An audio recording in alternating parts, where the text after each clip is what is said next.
It's really more about having data at our fingertips rather than having waiting to certain times where it was too late. We are now able to see and capture information from the students' assignments, their grades, in a more consistent way from faculty, rather than waiting for just midterms and finals that advisors have access to that information. We were able to pilot a program with 40 students that are in a selected program that the advisor then was able to monitor, and we did some risk scoring for them. If there were any alerts, those dashboards were set up for that student and for that advisor to be able to communicate and leverage that information a little bit easier than what it had been previously. And so our retention numbers are in process, really, but it's really the processes and data information we have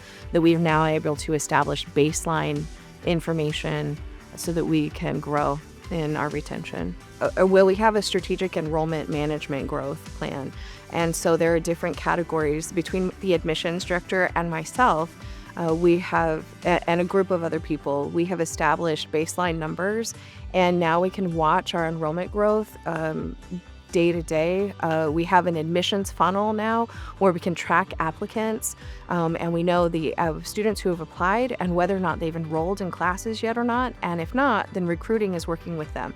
But then once they've enrolled, now we're also doing practices to track our re-enrollments as well. So how many students have re-enrolled and how many have not, and we're able to market to those students to then track those. So we have that data information in higher overview that we can share with our administrative team and to help support the institution's mission to have a 4% enrollment growth goal over this next academic year. So we're really hoping that we make it.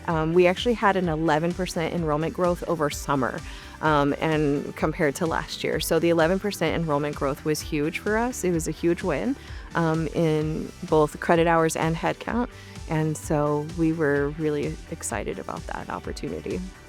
Prior to us implementing Anthology, we had an application system that students did not have to log in, so we were not capturing information from potential leads of applicants where they might come on and do a form, but they had to finish it all in one sitting.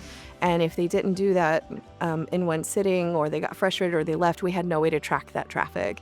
And so now we are able to capture that information for our admissions team. So it's been really helpful for recruiting. We also have more streamlined communication and processes because we're able to really track and capture the applicants. I think that had a huge impact on our growth this past year, and Crowder College also invested in recruitment and admissions, because in order to have the students to retain, we have to have the students in the first place.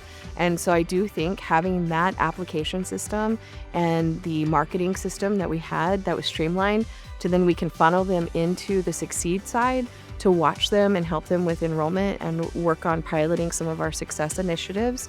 I think and we're only going to grow and get better.